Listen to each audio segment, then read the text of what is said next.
ओम नमः शिवाय। जय माता रानी। दोस्तों, आप देख रहे हैं आपका अपना यूट्यूब चैनल नूतन दीक्षित की रेमेडी। स्वागत है आप सभी का फिर से एक नई वीडियो में। आज की वीडियो में हम करवा चौथ व्रत का कथा सुनने वाले हैं, तो कथा को पूरा सुनिएगा।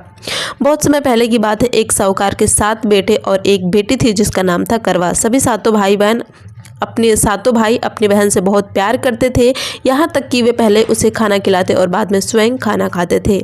एक बार उनकी बहन ससुराल से मैके आई हुई थी।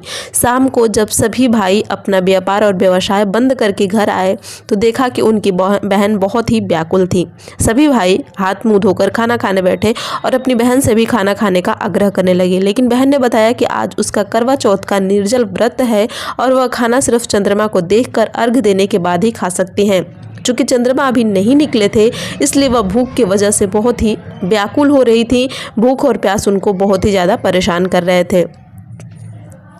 बहन की परेशानी छोटे भाई से नहीं देखी गई।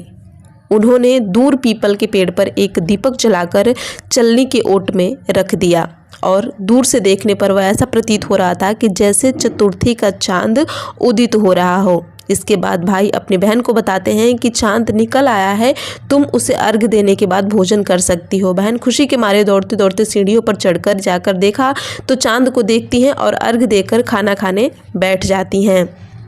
वह जैसे ही पहला निवाला मुंह में डालती हैं उन्हें छींक आती है। जैसे दूसरा निवाला मुंह में डालती हैं उसमें बाल निकल आता है और जैसे ही वह तीसरा निवाला मुंह में डालती हैं उनके पति के मृत्यु का समाचार उन्हें मिलता है, जिसे सुनकर वह बिल्कुल ही बौखला जाती हैं।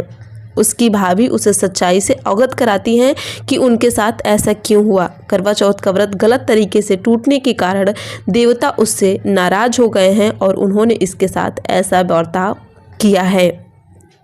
सच्चाई जानने के बाद करवा निश्चय करती है कि वह अपने पति का अंतिम संस्कार नहीं होने देंगी और उनके सतीत्व से उन्हें पुनर्जीवन दिलाकर रहेंगी। वह पूरे 1 साल तक अपने पति के शव के पास बैठी रहती हैं, उसकी देखभाल करती हैं और उनके ऊपर उगने वाली सुईनुमा घास को वह एकत्रित करती जाती हैं। 1 साल बाद फिर करवा चौथ का दिन आता है। उनकी सभी भाभियां करवा चौथ का व्रत रखती हैं और करवा से आशीर्वाद लेने आती हैं। वह प्रत्येक भाभी को बोलती हैं कि यम का सुई ले लो और पिय सुई दे दो, मुझे भी अपनी सुहागन बना दो, ऐसा आग्रह करती हैं। लेकिन हर भाभी अगली भाभी से आग्रह करने के लिए टालकर चली जाती हैं। इस प्रकार जब छठे नंबर की भाभी आती हैं तो करवा उनसे भी यही बात दोहराती है।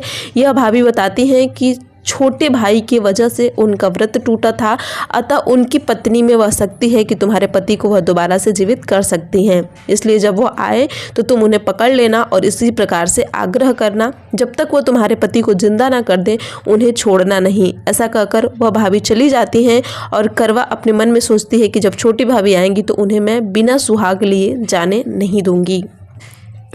अंत में सबसे छोटी भाभी आती हैं। करवा उनसे भी सुहागन बनने का इसी प्रकार आग्रह करती है, लेकिन वह टाल मटोल करने लगती हैं। इसे देख करवा उनसे जोर जबरदस्ती करने लगती हैं और बहुत जोर से पकड़ लेती हैं। अपने सुहाग को जिंदा करने के लिए कहती हैं। भाभी उसे छुड़ाने लगती हैं, नोचती हैं, हाथ खींचती हैं, बहुत प्रयास करती हैं, लेकिन करवा नहीं छोड़ती हैं। अंत में उनकी तपस्या को देख के भाभी का मन भी पसीज जाता है और वह अपनी छोटी उंगली को काट कर उसमें से अमृत करवा के पति के मुंह में डाल देती हैं।